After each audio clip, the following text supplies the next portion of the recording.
ರಾಜೀವ್ ಗಾಂಧಿ ಆರೋಗ್ಯ ವಿಶ್ವವಿದ್ಯಾನಿಲಯ ಬೆಂಗಳೂರು ಇದರ ರಜತ ಮಹೋತ್ಸವದ ಪ್ರಯುಕ್ತ ಮಂಗಳೂರು ವಲಯದ ಆಯುರ್ವೇದ ವೈದ್ಯರಿಗೆ ಶ್ವಾಸಕೋಶ ಸಂಬಂಧಿ ಕಾಯಿಲೆಗಳ ಬಗ್ಗೆ ನಿರಂತರ ವೈದ್ಯಕೀಯ ಶಿಕ್ಷಣ ಕಾರ್ಯಾಗಾರವನ್ನು ಮಂಗಳೂರಿನ ಅಶೋಕ್ ನಗರದ ಕರ್ನಾಟಕ ಆಯುರ್ವೇದ ಮೆಡಿಕಲ್ ಕಾಲೇಜಿನ ಸಭಾಂಗಣದಲ್ಲಿ ಆಯೋಜಿಸಲಾಗಿತ್ತು.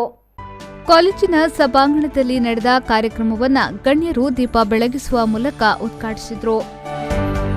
ಈ ಕಾರ್ಯಕ್ರಮದಲ್ಲಿ ಕೇರಳ ಸರ್ಕಾರದ ಐಎಸ್ಎಂ ವೈದ್ಯರಾದ ಡಾಕ್ಟರ್ ಅಂಜು ಪಿ ರಾಮಚಂದ್ರನ್ ಅವರು ಭಾಗವಹಿಸಿ ಮಾತನಾಡಿ, ಮಹಾಮಾರಿ ಕೋವಿಡ್ ನಂತರ ಮೊದಲ ಬಾರಿಗೆ ನಿರಂತರ ವೈದ್ಯಕೀಯ ಶಿಕ್ಷಣವನ್ನು ಆಯೋಜಿಸಿರುವ ಎಚ್ಸಿಎಸ್ ಸಮೂಹ ಸಂಸ್ಥೆಯ ಅಂಗವಾದ ಕರ್ನಾಟಕ ಆಯುರ್ವೇದ ಮೆಡಿಕಲ್ ಕಾಲೇಜಿನ ಹಾಗೂ ಚಿಕ್ಕಮಗಳೂರು ಎಎಲ್ಎನ್ ರಾವ್ ಆಯುರ್ವೇದ ಮೆಡಿಕಲ್ ಕಾಲೇಜಿಗೆ ಶುಭ ಹಾರೈಸಿದರು.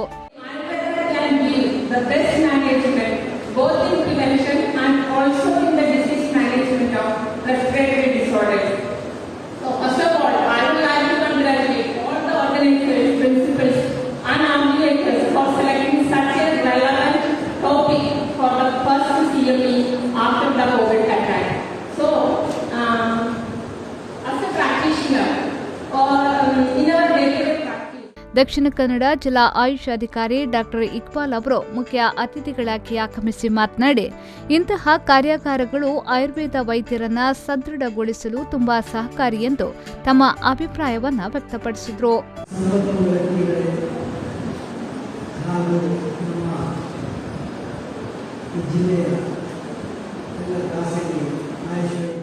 ಸಂಸ್ಥೆಯ ಆಡಳಿತಾಧಿಕಾರಿಯಾದ ಯುಕೆ ಖಾಲಿದ್ ಅವರು ಮಾತನಾಡಿ, ಸಂಸ್ಥೆಯ ಸಾಧನೆಗಳ ಬಗ್ಗೆ ಸಂತೋಷ ವ್ಯಕ್ತಪಡಿಸುತ್ತಾ ಶಲ್ಯತಂತ್ರ ವಿಭಾಗದಲ್ಲಿ ರ್ಯಾಂಕ್ ಪಡೆದ ಡಾಕ್ಟರ್ ಮೀರಾ ಮೇರಿ ಅವರಿಗೆ ಶುಭ ಹಾರೈಸಿದರು.